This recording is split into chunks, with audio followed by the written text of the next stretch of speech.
सत विघ्न हरि बोली सियावर रामचंद्र भगवान की जय। बाल कृष्ण लाल की जय। उमापति महादेव की जय। श्री सद्गुरुदेव भगवान की जय। गोस्वामी श्री तुलसीदास जी महाराज की जय।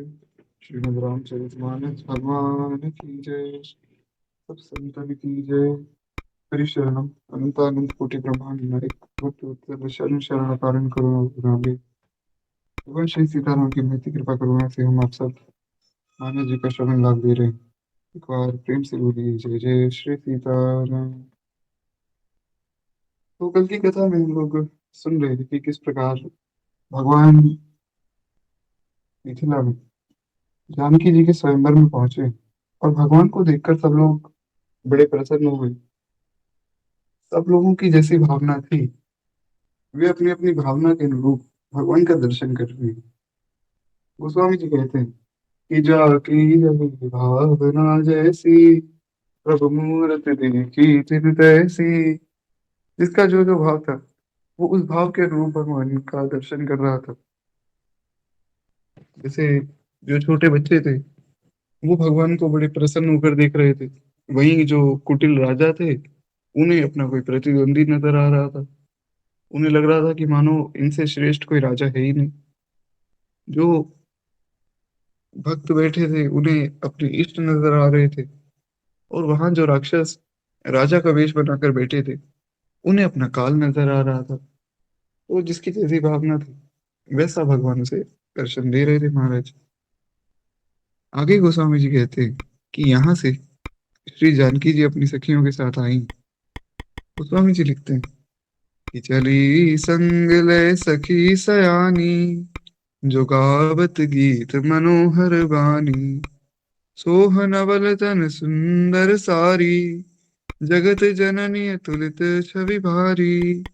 भूषण सकल सुदेश सुहाए, अंग अंग रचि सखिन बनाए। बड़ा प्यारा भाव है। गोस्वामी जी कहते हैं कि महाराज सयानी सखियां सीता जी को साथ लेकर मनोहर वाणी से गीत गाती हुई चली, और साथ में सीता जी के नवल शरीर की सुंदरता की साड़ी बहुत सुशोभित हो रही है। जानकी जी इतनी सुंदर है, उनके ऊपर जो साड़ी है वो भी सुंदर लग रही है। भगवान के ऊपर आभूषण सुंदर हो जाते हैं, आभूषण से भगवान सुंदर नहीं होते। भगवान तो परम सुंदर है ही, पर जो आभूषण वो पहनते हैं वो आभूषण धन्य हो जाते हैं कि भगवान ने हमें पहन लिया। तो गोस्वामी जी जी बिल्कुल, रावण भी वहां आया था और एक असुर था बानासुर, वो भी वहां आया था। परंतु खैर इन लोगों में ऐसी सामर्थ्य नहीं थी, अभिमान के सामने वो पिनाक धनुष नहीं उठ सकता था। खैर, तो गोस्वामी जी लिखते हैं कि सब आभूषण अपनी अपनी जगह पर सुशोभित हो रहे हैं, जिन्हें सखियों ने अंग अंग भली भांति सजाकर पहनाया है। ऐसा नहीं कि कोई आभूषण कैसे भी पहना दिया, बहुत सुंदर से जानकी जी को सजाया गया है। और सब आभूषण आज प्रसन्न हो गए कि हमें श्री जानकी जी का सानिध्य मिला।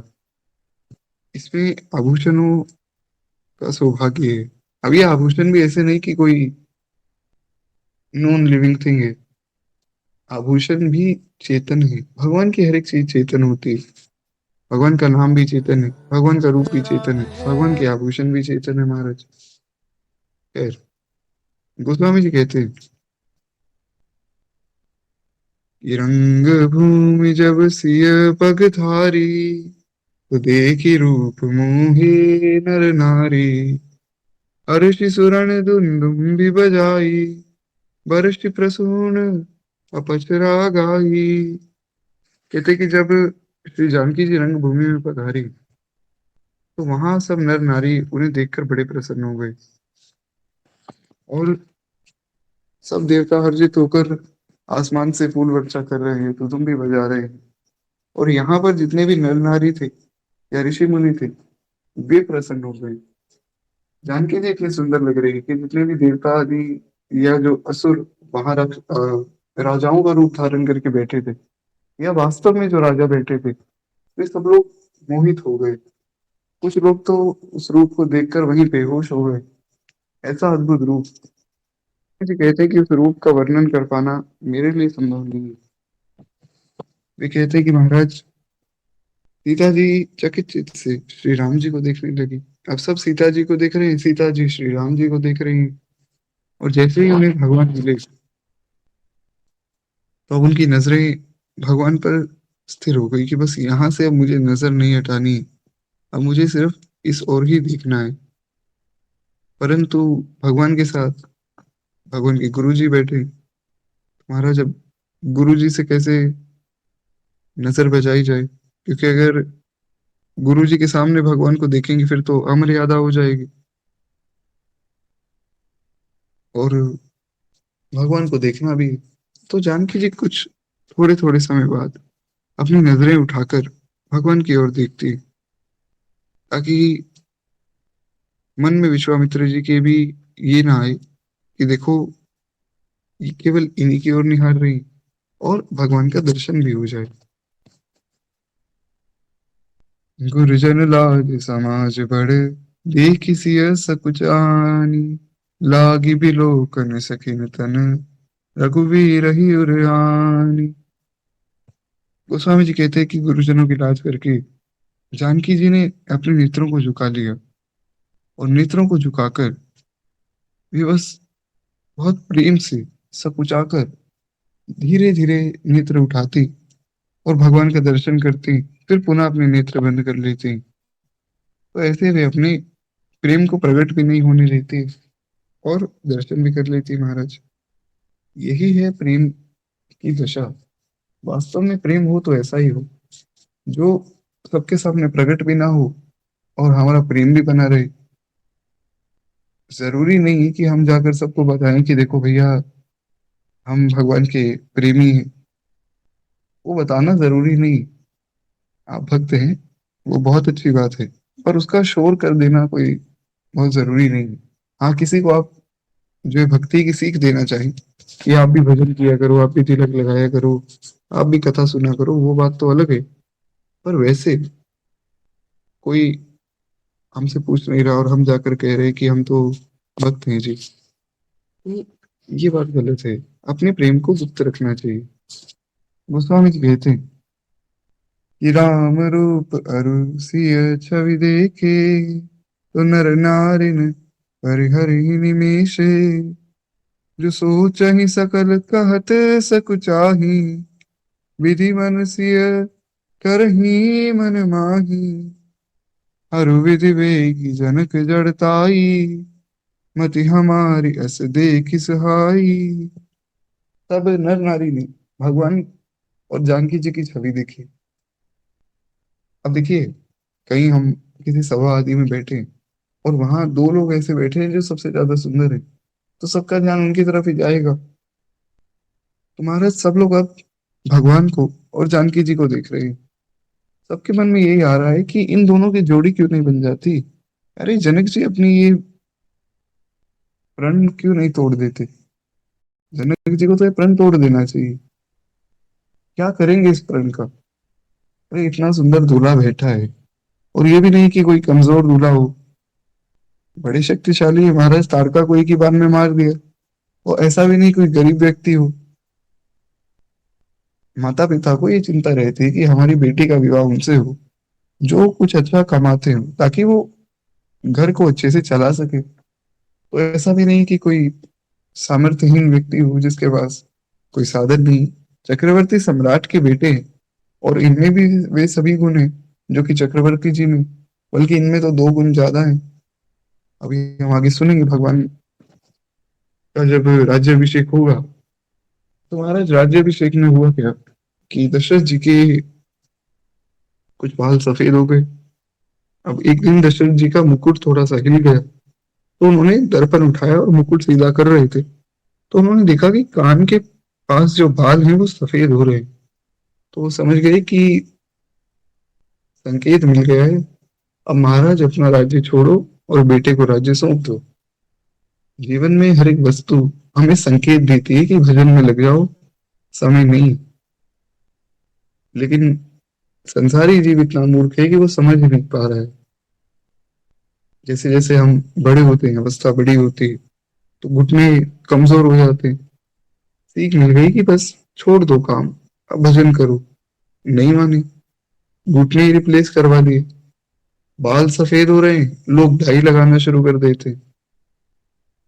दांत टूट गए, नकली दांत बनवा लिए। लोगों को लग रहा है कि हम बस समाज में किसी प्रकार जवान दिखे। वो इस बात को स्वीकार नहीं करना चाहते कि अब शरीर कह रहा है भजन करो भजन। तो जो भक्त है वो कहीं ना कहीं से संकेत ढूंढ लेता है कि मुझे भजन की प्रेरणा मिल रही है। बस यही फर्क है। तो चक्रवर्ती जी ने सोचा कि अब बस वन में जाना चाहिए, अपना काम यहाँ का हो गया, अच्छा सब राज्य चल रहा है, चारों पुत्र बड़े हो गए, चारों पुत्रों का विवाह हो गया, बस अब इनको राज्य दो और अपना भजन करो। यही है साधारण व्यक्ति का जीवन। अगर आप एक साधारण मनुष्य की तरह भी जीना चाहें, जरूरी थोड़ी कि हर एक व्यक्ति बचपन से ही संन्यास ले ले। एक साधारण मनुष्य ऐसे भी अपने जीवन का पालन कर सकता है। तो गृहस्थ के बाद वानप्रस्थ। तो उन्होंने कहा कि मैं कल ही जो है राम का राज्याभिषेक करूंगा। सभी सभापतियों से पूछा, बोले महाराज ये तो बहुत अच्छी बात है। फिर उन्होंने अपनी प्रजा से पूछा, प्रजा भी बोली कि हम तो यही तो चाहते थे इतने समय से, बस आपके डर के कारण बोल नहीं पाए। परंतु क्या है, दशरथ जी एक बहुत ही धर्मनिष्ठ राजा है। तो वो सोच रहे हैं कि कहीं मेरी प्रजा मेरे डर से हाँ तो नहीं कह रही। कई बार ऐसा भी होता है कि प्रजा जो है राजा के डर से ऐसा कह देती है कि आप जो कह रहे हो ठीक ही होगा। अब क्या पता राजा के खिलाफ बोलने पे राजा हमें मरवा दे। तो राजा दशरथ सोच रहे हैं कि महाराज क्या पता ऐसा हो कि मेरी प्रजा मेरे डर से हाँ कह रही हो। पहले क्या हुआ करता था कि जो राजशाही हुआ करती थी, यानी कि मोनार्की, जिसमें एक राजा हुआ करता था बाकी सब प्रजा थी, वो सिस्टम इतना बढ़िया था क्योंकि एक राजा ने अगर कोई गलती की तो उसको पकड़ा जा सकता है। आज जो डेमोक्रेसी है, लोकशाही, इसके नाम पे सब व्यवस्था बिगड़ी हुई है, कुछ भी अच्छा नहीं। तो पहले के राजा बहुत धर्मनिष्ठ हुआ करते थे। वहां पे एक व्यक्ति था जिसे ये था कि अगर कुछ भी गलती होती है तो मेरे पूरे कुल पे नाम आएगा। जैसे दशरथ जी, वो सोच रहे हैं कि अगर मैं कुछ गलती करता हूँ तो लोग मुझे तो बदनाम करेंगे ही करेंगे, मेरे पूरे कुल को बदनाम करेंगे कि देखो सूर्यवंश के इतने बड़े प्रतापी राजा हुए और एक ये भी हुए जिन्होंने सब काम खराब कर दिया। तो इसलिए राजा बहुत अच्छे से काम करता था। और कहीं किसी राज्य में राजा कुछ चोरी बदमाशी करता था तो उसे पकड़ लिया जाता था। तो वो सिस्टम बहुत बढ़िया था। तो दशरथ जी ने सोचा कि मैं इन सबसे एक बार पक्का कर लूं कि राम को राज्य देना चाहते हो ना। दशरथ जी ने पूछा कि अच्छा चलिए ये बताइए कि मैं इतना बढ़िया राज्य कर रहा हूँ, मेरे राज्य में ना तो कोई दुखी है, ना ही किसी के पास दरिद्रता है, आप लोग क्यों चाहते हैं कि राम का राज्य हो? और देखिए, बिना डरे बिना सकुचाए आप बोल दीजिए अपने मन की बात। तो प्रजावासी बोले कि महाराज आपका राज्य बहुत अच्छा है, हमें कोई दुख नहीं है, खूब हमारे पास धन भी सबके पास बराबर है, खूब आनंद है जीवन में। परंतु अब आपने कहा है कि बिना सकुचाए बोलो, तो बोल देते। जो गुण राम में है ना, वो आप में नहीं है। और गोस्वामी जी लिखते हैं कि प्रजाजनों ने यहाँ तक कह दिया, अब मुझे वो पद याद नहीं आ रहा है, बड़ा प्यारा पद है। गोस्वामी जी कहते हैं कि प्रजावासियों ने कहा कि जो गुण राम में है वो आप में नहीं है। आपकी क्या कहें, आपके बाप में भी नहीं है, और उनके भी बाप में नहीं, किसी में भी नहीं है। वो गुण संसार में किसी में हो ही नहीं सकते। दशरथ जी ने कहा कि ऐसा कैसा गुण है? बोले महाराज आप धर्मनिष्ठ हैं, धर्म से सब राज्य चलाते हैं, ईमानदार व्यक्ति हैं, ये बातें तो सब में हो सकती, ठीक है, पर राम में जो गुण है, अरे वैरी हो राम ही कर ही बड़ाई।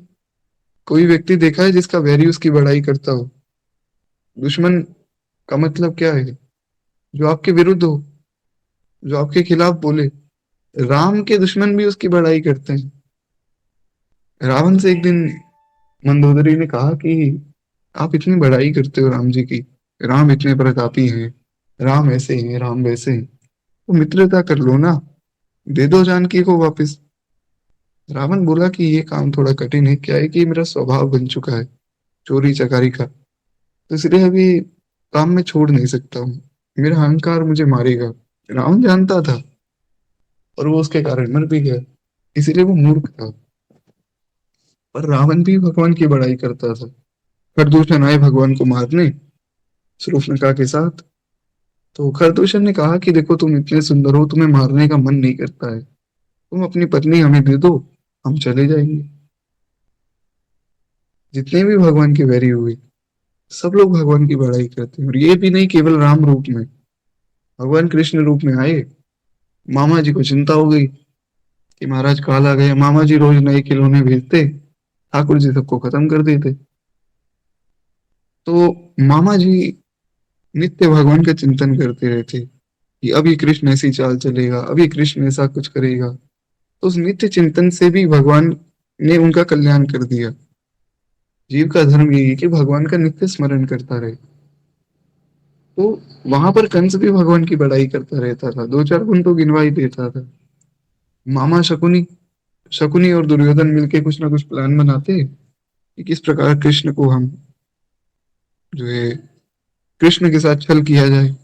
मामा शकुनी वहां भगवान कृष्ण की बड़ाई करते कि वो छलियों में श्रेष्ठ है, उनके साथ छल कर पाना संभव ही नहीं। तो हर एक व्यक्ति भगवान की बड़ाई करता है। ये गुण दशरथ जी आप में नहीं, आप में क्या किसी में भी नहीं। इसलिए हम तो कब से तैयार बैठे थे कि बस राम जी को राज्य मिले। अरे महाराज, राम जी ऐसे राजा हैं, कोई राजा, कहीं आपने नहीं देखा होगा कि कोई नेता या कोई राजा आकर प्रजाजनों के साथ बैठे, उनके घर की व्यवस्था सब संभाले। हाँ, वोट लेने के लिए सब आते हैं, पर भगवान कैसी व्यवस्था करते थे कि मान लीजिए मेरे घर में एक विवाह है किसी का, तो वो आ जाते थे, स्वयं भगवान चलकर, स्वयं भगवान श्री राम आते थे, सारी व्यवस्था खुद ही संभालते थे। जिसका विवाह था या जिसके घर में विवाह था, उन लोगों को चिंता नहीं थी, भगवान सारी व्यवस्था खुद ही करवा देते थे। कहीं पैसे की जरूरत होती थी, पैसे कम पड़ रहे होते थे, भगवान अपनी तरफ से दे देते थे, और सारी व्यवस्था करवा कर पूरा अच्छे से विवाह हो जाता था। फिर भगवान अपना वापिस चले जाते थे। किसी व्यक्ति को कोई बीमारी है, तो भगवान थोड़ी उनकी सेवा भी कर देते थे। भगवान ने अपनी प्रजा को अपना इष्ट मानकर सेवा की। ऐसा दुनिया में कोई राजा नहीं हुआ जो अपनी सेवा, जो अपनी प्रजा की ऐसी सेवा करता हो। कोई व्यक्ति बहुत परेशान है, भगवान उसके साथ बैठते, उससे बातचीत करते कि भैया क्या दिक्कत है, क्यों परेशान हो बताओ। किसी के पास धन की कमी है, भगवान उसको पैसे दे देते थे। कोई बहुत ज्यादा बीमार है, तो उसका इलाज करवाते भगवान स्वयं, या खुद प्रयास करते कि मैं इन्हें ठीक कर सकूं। ऐसे तो महाराज केवल ठाकुर ही हैं। ऐसा तो और कोई नहीं हो सकता है। इसलिए रविदास जी कहते हैं कि ऐसी कृपा केवल भगवान कर सकते हैं। गरीब निवाज गोसैया मेरो, गरीब निवाज गोसैया मेरो। भगवान गरीब निवाज है, गरीब की लाज रखने में भगवान सबसे श्रेष्ठ। इसीलिए प्रजा चाहती थी कि भगवान को राज्य मिले। ऐसी लाज तुझ बिन कौन करे, कौन करे। भगवान के जैसे केवल भगवान है महाराज। खैर, एक बार प्रेम से बोलिए भक्त वत्सल भगवान की जय। तो ऐसा था श्री राम राज्य। ये तो तब की बात है जब राम जी राजा नहीं बने थे। जब राम जी राजा नहीं बने थे, तब वे लोगों के घर जा जाके उनकी व्यवस्था देखते थे। उनके घर में कोई फंक्शन है तो सारी तैयारी कर देते थे। वो कोई बीमार है तो उसकी सेवा कर देते थे। राजा बनने के बाद तो उन्होंने और सेवा की। वाल्मीकि रामायण में वाल्मीकि जी यहाँ तक लिखते हैं कि राम जी ने अपने राज्य को चलाया नहीं, उन्होंने अपनी प्रजा की उपासना की है। ऐसा राजा कहीं नहीं है महाराज। इसीलिए गोस्वामी जी कहते हैं कि बिनु सेवा जो द्रवे दीन पर, राम सरिस को नाही, ऐसो को उदार जग माही, ऐसो को उदार जग माही। ऐसा कोई उदार नहीं महाराज। खैर, गोस्वामी जी आगे कहते हैं,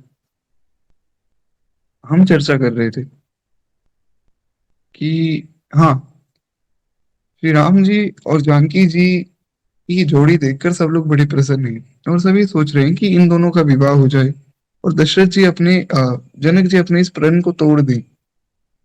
अरे राम जी इतने सुंदर हैं, इतने बलशाली हैं, इतने धर्मनिष्ठ हैं, चक्रवर्ती सम्राट के पुत्र हैं, और सेवा तो हमने देखा ही कैसी करते हैं, तो प्रजा का भी इतना ध्यान रखते हैं।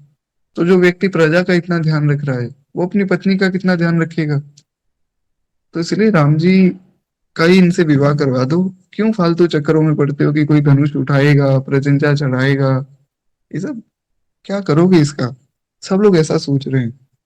सबने सोचा कि महाराज जनक जी तो हमारी बात कहाँ सुनेंगे, तो उन्होंने विधाता से बात की, भगवान से प्रार्थना कर रहे हैं कि हे विधाता, जनक जी की मूर्ता को शीघ्र ही हर लीजिए और हमारी ही ऐसी सुंदर बुद्धि उन्हें दे दीजिए जैसी बुद्धि हमारे पास है। हम देखो राम जी का दर्शन कर पा रहे हैं, जानकी जी का दर्शन कर पा रहे हैं, तो उनको भी करवाओ ना राम जी का दर्शन। उनको दिखाओ कि राम जी ही सबसे श्रेष्ठ वर हैं आपकी बेटी के लिए, और इनसे ये प्रण छुड़वा दो। या फिर अगर ये प्रण है तो बस इतना कीजिए कि हमारा सारा पुण्य ले लीजिए, पर धनुष राम जी ही तोड़े ऐसा कुछ विधान कर दीजिए। मेरा सारा पुण्य ले लो, मुझे कोई मतलब नहीं।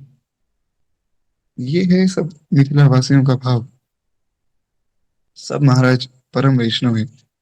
संसार उन्हें भला कहेगा क्योंकि ये बात सब किसी को अच्छी लगती है। ऐसा भी नहीं कि हम कोई अपने स्वार्थ के लिए कह रहे हैं, ये बात तो सबको स्वीकार है। कौन ऐसा होगा जो कह देगा कि जानकी जी का विवाह मेरे साथ हो, भगवान के साथ ना हो।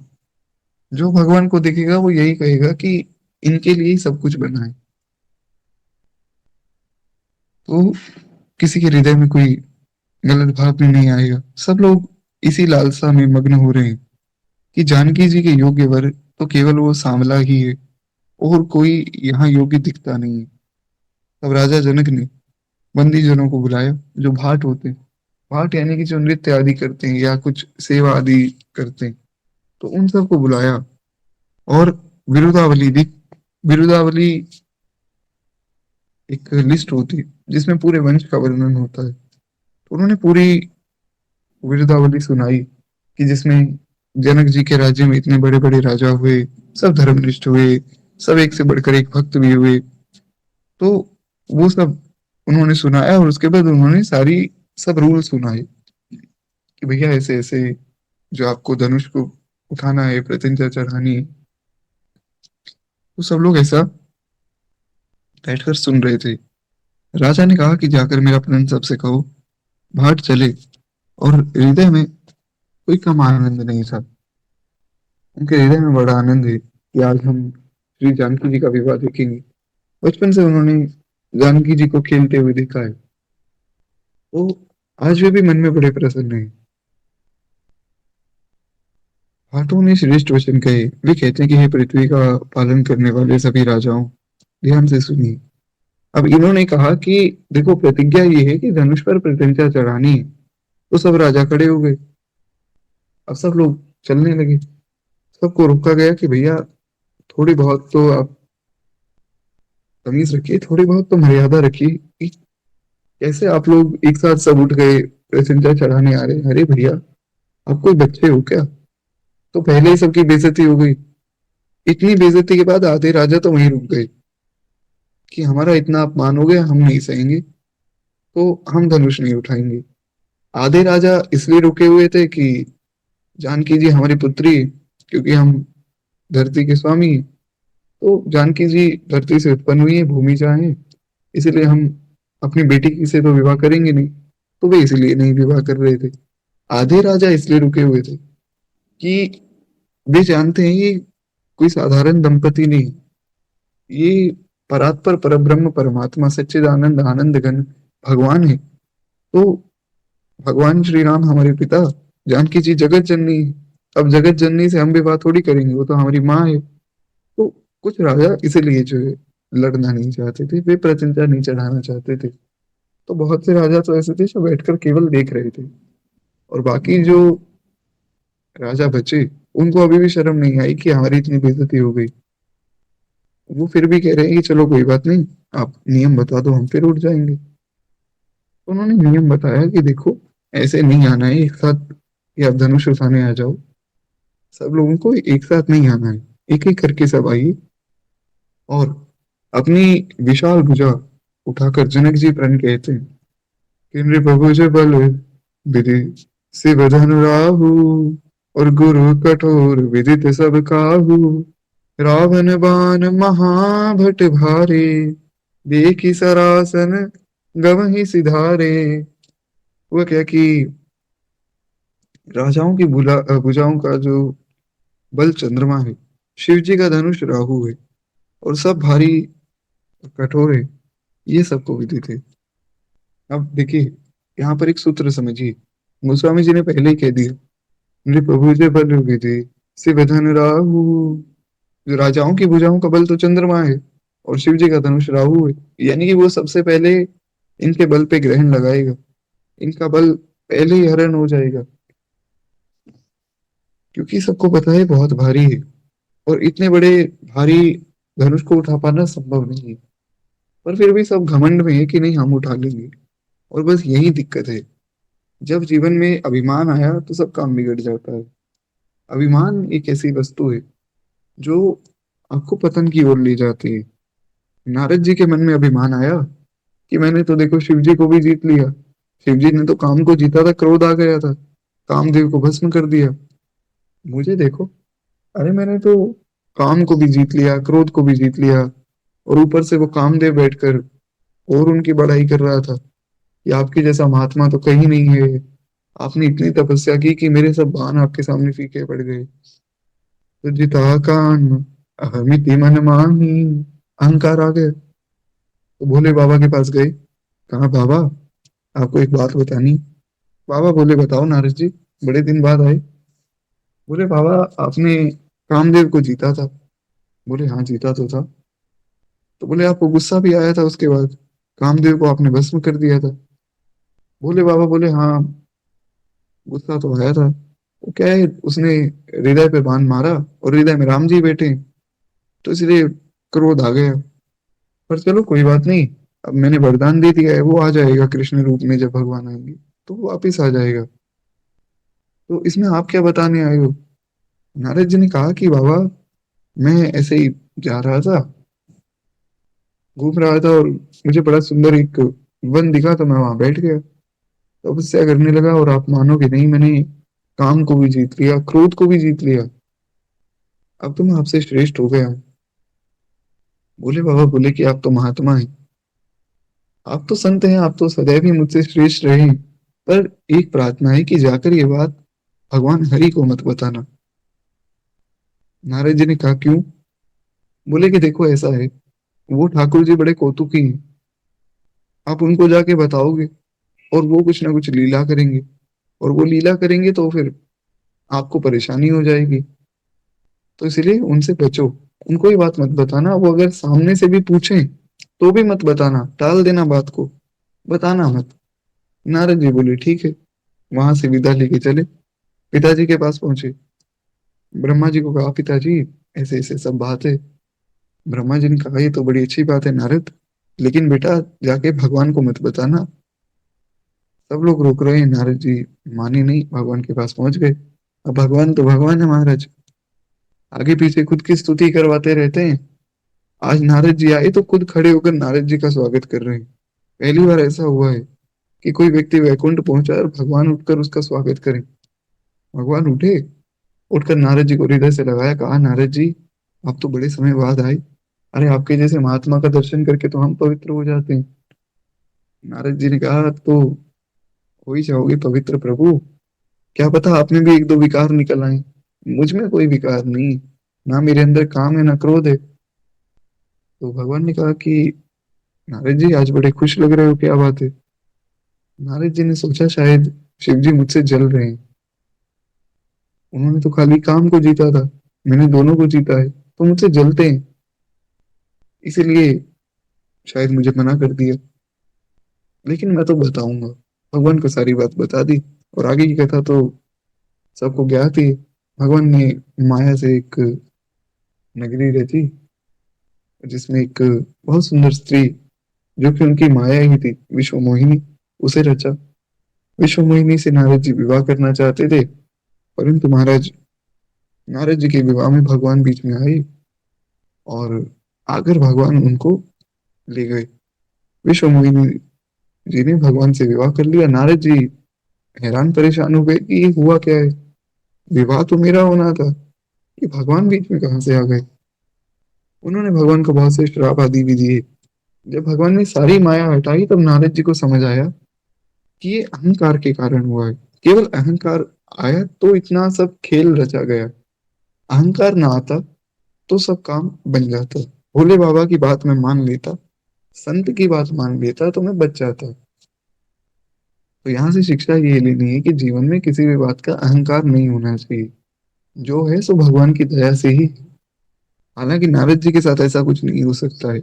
नारद जी तो भगवान के ही अवतार है, और वे परम भागवत महात्मा है।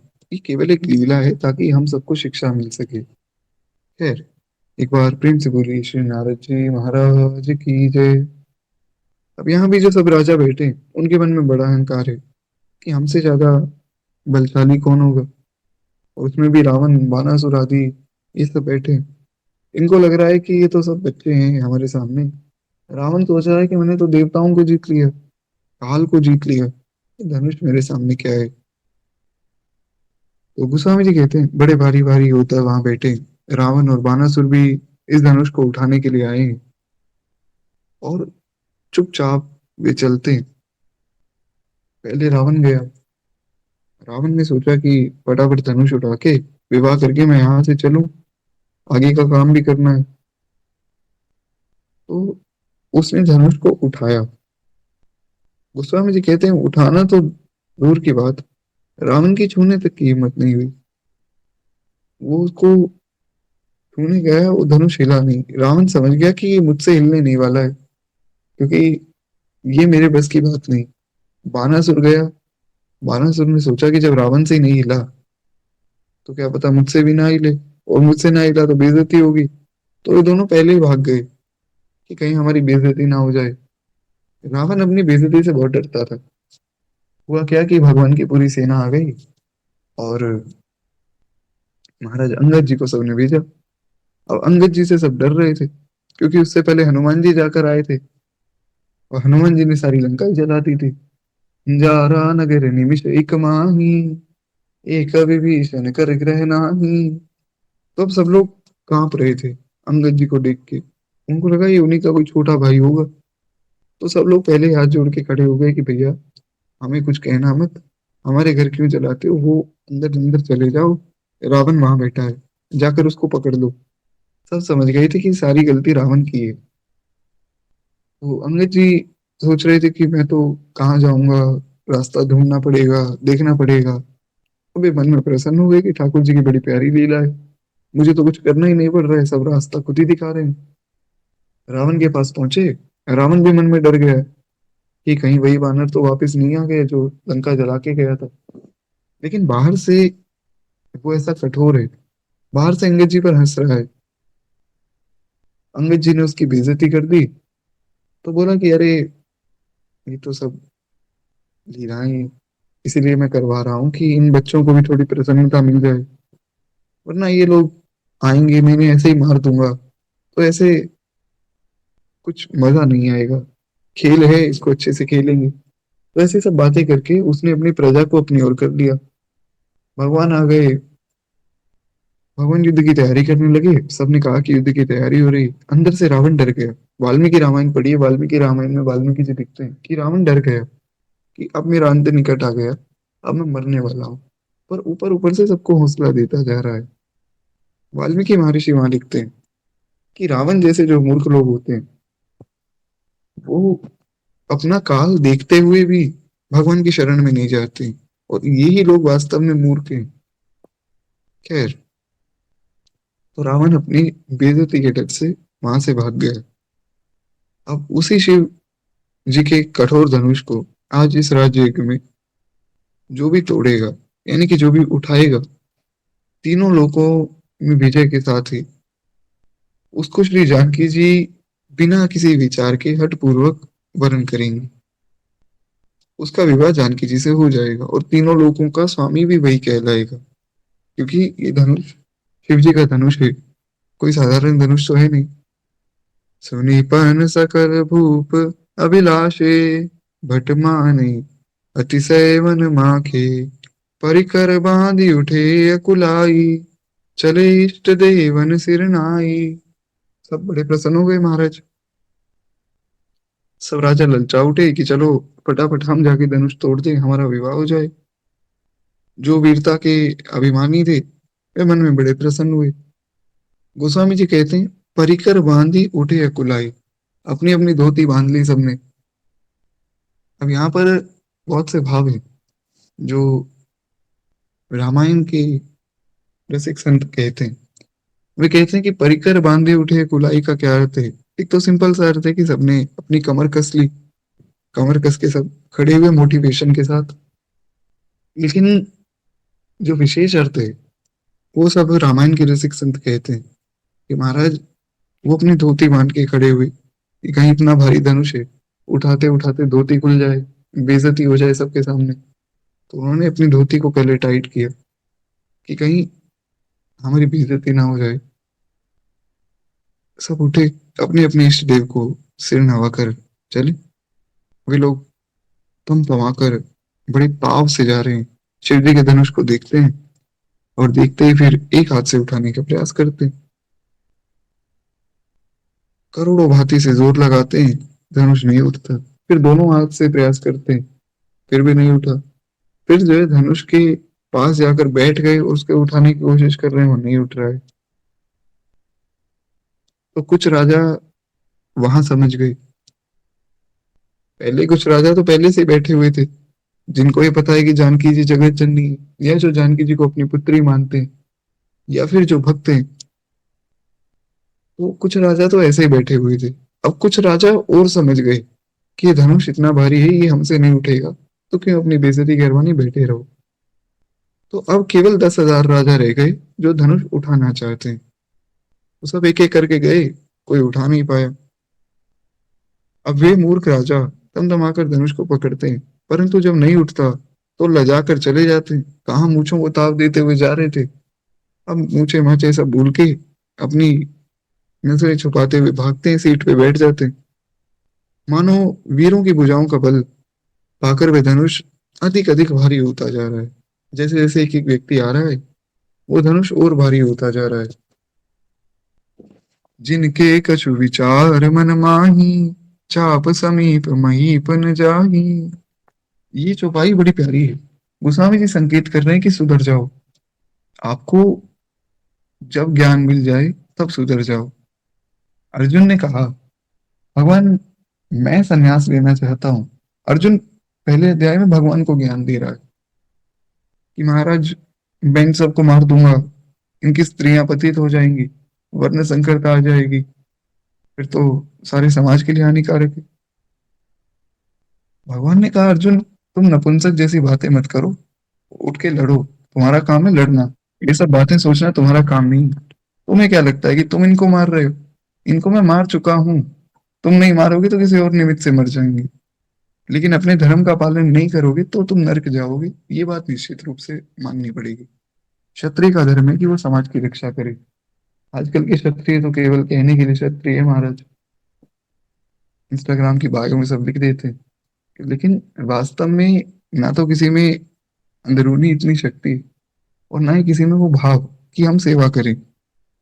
अर्जुन को भगवान ने बहुत ज्ञान दिया, क्षत्रिय धर्म का ज्ञान दिया कि क्षत्रिय का ये धर्म होता है। अर्जुन को समझाया। अर्जुन को जब बात समझ आ गई कि हाँ मैं कुछ गलती कर रहा हूँ, तो अर्जुन ने पहले ही भगवान को कह दिया। ये समझदारी है, नहीं तो बहस करने को तो कितनी भी बहस की जा सकती है। बहस का कोई अंत नहीं होता है।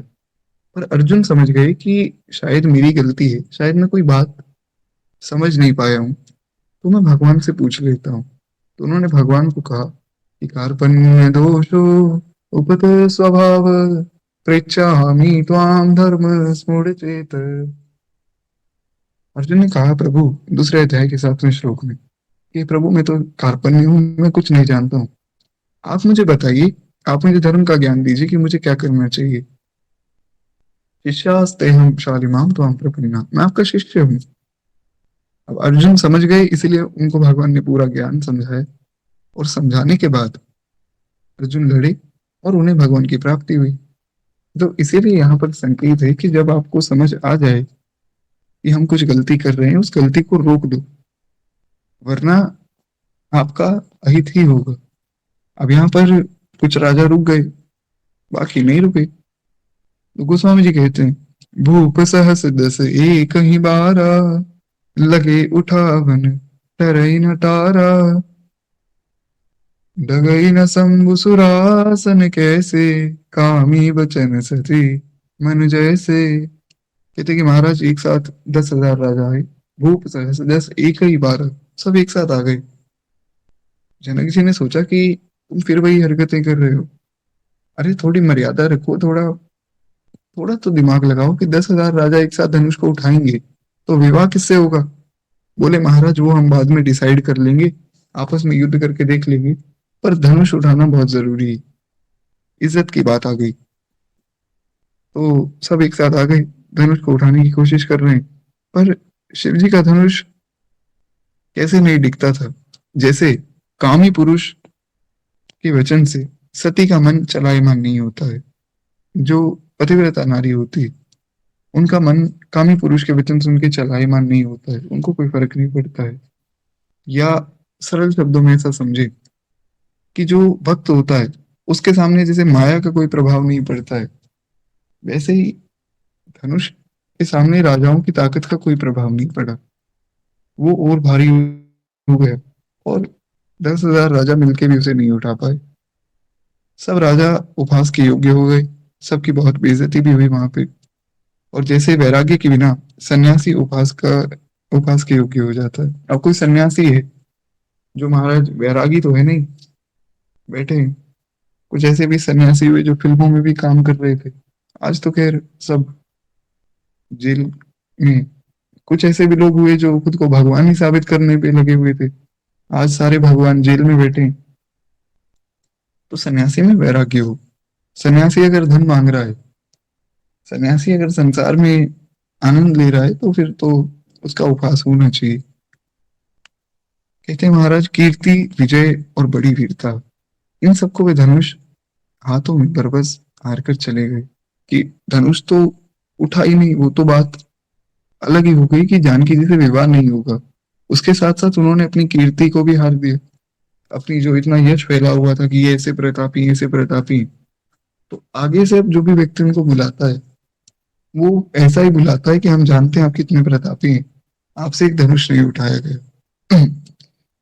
और आपकी विजय भी नहीं हुई, और जो बड़े वीर बन रहे थे, सब धरे के धरे रह गए, साथ के साथ अपने अभिमान को भी वहीं छोड़कर आ गए। कहते हैं कि राजा लोग हृदय से हार कर श्रीहीन हो गए, और अपने अपने समाज में जाकर बैठ गए। राजाओं को असफल देखकर जनक जी बड़े परेशान हो गए महाराज। जनक जी कहते हैं कि दीप दीप के भूपति नाना, आए सुनी हम जो पन ठाना, अरे देव तनुज धरि मनुज शरीरा, विपुल वीर आए रणधीरा। वे कहते हैं कि मैंने जो प्रण ठाना था, उसे सुनकर दीप दीप के राजा आए। कहाँ तक कहूँ, देवता दैत्य भी आए, मनुष्यों का रूप धारण करके राजा बन के आए। किसी में ऐसी सामर्थ्य नहीं धनुष को उठा ले। वाल्मीकि रामायण में इस प्रसंग से पहले जो प्रसंग मैंने आपको सुनाया था, कि राम जी बार बार छोटे बच्चों की तरह कह रहे थे, गुरुजी वो धनुष दिखा दो, गुरुजी धनुष दिखा दो। तो विश्वामित्र जी ने जनक जी को कहा कि जनक जी बाकी बातें बाद में, पहले आप मेरे राम को धनुष दिखाइए। मेरा राम इसीलिए आया है कि मैं धनुष दिखूंगा। राम जी कोई उसमें भाग लेने थोड़ी आए थे, वो तो धनुष देखने के लालच में गुरु जी के पीछे पीछे चले आए। तो उन्होंने धनुष दिखाया वहां पे। जनक जी बताते हैं विश्वामित्र जी को कि गुरु जी, ये कोई साधारण धनुष नहीं है। अरे मनुष्यों की तो क्या चले, देवता, गंधर्व, किन्नर, मुनि, असुर, किसी में ऐसी क्षमता नहीं है इस धनुष को हिला भी सके। उठाना तो बहुत दूर की बात, हिला भी नहीं सकते हैं। ये ऐसा धनुष है। तो वही बात यहाँ पर गोस्वामी जी संकेत रूप में सिद्ध कर रहे हैं। वाल्मीकि रामायण में बहुत विस्तार में लिखा गया, लेकिन वो पहले वाले प्रसंग में था। गोस्वामी जी इस प्रसंग में बताते हैं कि देवता, मनुष्य, गंधर्व, किन्नर, मनुष्य कोई भी नहीं उठा पाया। यहाँ से एक बात सिद्ध होती है कि जो उठाएगा वो ना तो देवता होगा, ना गंधर्व होगा, ना किन्नर होगा, ना असुर होगा, ना सुर होगा, ना मनुष्य होगा। वो तो केवल परात्पर पर ब्रह्म भगवान ही हो सकते हैं। भगवान के सिवा और कोई नहीं उसको उठा सकता है, क्योंकि केवल एक भगवान ही परात्पर पर ब्रह्म है, बाकी सब देवता है, ऐसा वेद वर्णन करता है। या तो भोले बाबा उठा लेंगे, उन्हीं का धनुष है, या फिर भगवान आकर उठा सकते हैं, बस। तीसरा कोई नहीं उठा सकता है। तो जनक जी बड़े परेशान हो गए, बोले कि मैंने इतना बड़ा प्रण लिया, कहाँ तुम इतने वीर बनते थे। अरे तुम धनुष को हिला तक नहीं पाए, उठाना तो बहुत दूर की बात है। तुम खुद को वीर कहते हो। मुझे तो लगता नहीं कि इस संसार में कोई वीर बचा भी है। क्षत्रिय का जो धर्म होता है उसमें एक बात ये भी कही जाती है, क्षत्रिय का अपमान हो गया, इसका अर्थ ये कि उसकी मृत्यु हो गई। अर्जुन को भगवान ने गीता में यही समझाया कि देखो, तुम लड़ोगे, तुम्हें स्वर्ग मिलेगा, लड़के मर भी जाओगे तो भी तुम्हारी उत्तम गति होगी, और समाज में भी इज्जत रहेगी कि चलो अर्जुन शहीद हुए। बिना लड़े भागोगे, बेइज्जती हो जाएगी, तो वैसे ही मर जाओगे। कोई अर्थ नहीं है अर्जुन। क्षत्रिय का अपमान हो गया, उसका अर्थ ये है कि वो मर गया। पिता का अपमान पुत्र करते, तो इसका अर्थ यही कि वो बस पिता को उसने मार दिया। ये सब बातें शास्त्र की बहुत सूक्ष्म बातें, आजकल लोग इन पर विचार नहीं करते, पर ऐसा करना चाहिए। तो अब जितने भी राजा थे वो सब क्षत्रिय थे। उन्होंने सोचा कि ये तो काम खराब हो गया। राजा जनक जी ने कहा कि तुम्हारा इतना अपमान हुआ है, तुम लोग पहले ही मर गए, कोई फायदा नहीं हुआ तुम लोगों को बुलाने का। अरे कहिए, यह लाभ किसको अच्छा नहीं लगता कि पूरे तीनों लोगों की आपको विजय मिल जाती, इतनी सुंदर मेरी कन्या मिलती। ये कोई साधारण कन्या थोड़ी है। अरे मेरी कन्या इस धनुष को उठाकर फूल पत्ते तोड़ती है, और तुम इसको हिला नहीं पाए। 5 साल की जानकी जी उस धनुष को उठाकर उससे खेला करती थी। इसीलिए तो जनक जी के मन में प्रण आया कि कोई ऐसा वर चाहिए जो इस धनुष को उठा सके, क्योंकि इसको हम ही नहीं उठा पाते, हमारी बेटी उठाती। तो उन्होंने कहा, परंतु किसी ने भी शंकर जी के धनुष को नहीं उठाया है। अरे भाई, चढ़ाना तो दूर की बात, तोड़ना तो उससे भी दूर की बात। तुम तिलवर भूमि को जो छुड़ा भी ना सके, यानी कि हल्का सा तुम इसको हिला भी नहीं सके, कैसे रह जाओ। अब कोई वीरता का अभिमानी नाराज ना हो। मैंने जान लिया है कि पृथ्वी वीरों से खाली हो गई है। अब आशा छोड़कर अपने अपने घर चले जाओ। ब्रह्मा ने मुझे सीता के विवाह लिखा ही नहीं। अब जैसे ये बात कही तो नगर के सब लोग परेशान हो गए कि हमारी जानकी जी का विवाह नहीं होगा तो कैसे चलेगा। अब सब लोग कहना चाहते कि राम जी से विवाह करवा दो, पर बेचारे कहें कैसे। तो इतने में ही जनक जी ने एक बात कही, जो कि सुनकर लक्ष्मण जी बड़े गुस्से में आ गए, क्योंकि लक्ष्मण जी भगवान की निंदा नहीं सुन सकते। लक्ष्मण जी को गुस्सा तभी आता है जब भगवान पर बात आती है, वैसे उनको गुस्सा नहीं आता है। अब कोई भी शास्त्र उठाकर पढ़ी, कहीं ऐसा वर्णन नहीं कि लक्ष्मण जी को गुस्सा आता है। ऐसा टीवी सीरियल में दिखाया जाता है, बड़े गुस्सैले हैं, ऐसा है नहीं। सुंदर धवल उनका वर्ण है, और शेष रूप में भी, शेष नाग के रूप में भी सुंदर धवल वर्ण में भी बैठे, बहुत शांत, परम शांत हैं। वे जीवाचार्य हैं, सब जीवों पर दया करते हैं, दया के सिंधु हैं श्री लक्ष्मण जी महाराज। कोई साधारण व्यक्ति नहीं है। गुस्सा केवल तभी आता है जब बात भगवान पर आती है, बस। तो वे कहते हैं, यदि मैं प्रण छोड़ता हूं तो मेरा पुण्य जाता है, और अगर मैं प्रण रखता हूं तो मेरी बेटी अविवाहित रह जाएगी। अब मैं करूं क्या। लगता है कि धरती वीरों से शून्य हो गई है। इस पृथ्वी पर कोई भी वीर नहीं बचा है अब। जनक जी के वचन सुनकर सभी स्त्री पुरुष जनक जी की ओर देखते, दुखी होते। अब लक्ष्मण जी महाराज तमतमाकर उठे और उनकी भौहें टेढ़ी हो गई, होठ फड़फड़ाने लगे, और लक्ष्मण जी नेत्रों में क्रोध भर के वे कहते कि कह न सकत रघुवीर डर, लगे बचन जन नाई राम पद कमल सिर, बोले गिरा प्रमाण। लक्ष्मण जी को गुस्सा तो आ ही रहा है, और ये लक्ष्मण जी का गुस्सा है, कोई साधारण गुस्सा तो है नहीं। लक्ष्मण जी का गुस्सा ऐसा है कि वो पूरे संसार को खत्म कर दे। अब राम जी साथ में बैठे हैं तो उनके डर से कुछ बोल नहीं पा रहे। सूत्र समझिए। गोस्वामी जी ने ये बात लिखी कि लक्ष्मण जी ने गुस्सा भी किया, बहुत सी बातें भी कही, पर उससे पहले ये बात क्यों लिखी? ये बात लिखने का अर्थ ये है कि देखो, जीवन में आपको कहीं क्रोध आ रहा है, कोई ऐसी बात हो रही, तो ठीक है, लेकिन पहले हम बड़ों की बात जान ले। बड़े जो कह रहे हैं उसको एक बार सुन ले, तो उससे हमारे फैसले अच्छे हो सकते हैं।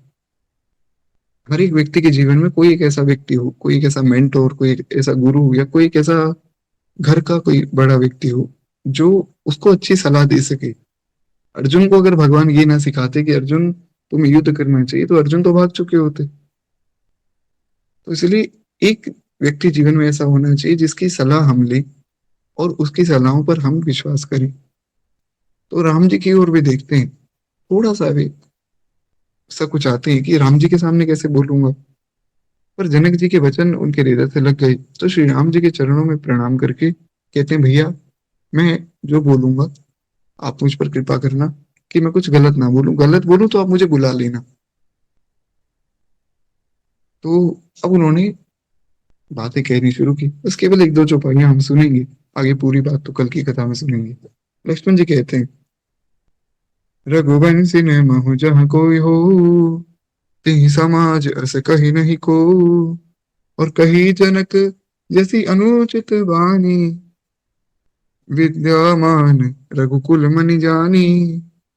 भी कहते हैं कि जहां रघुवंशी बैठे होते हैं, वहां कोई ऐसी बात कह दे कि धरती क्षत्रियों से विहीन हो गई, संभव ही नहीं। और उसमें भी, अरे मूर्ख जनक, तू राम जी को ऐसी बात कह रहा है। उन्होंने कोई सम्मान नहीं दिया।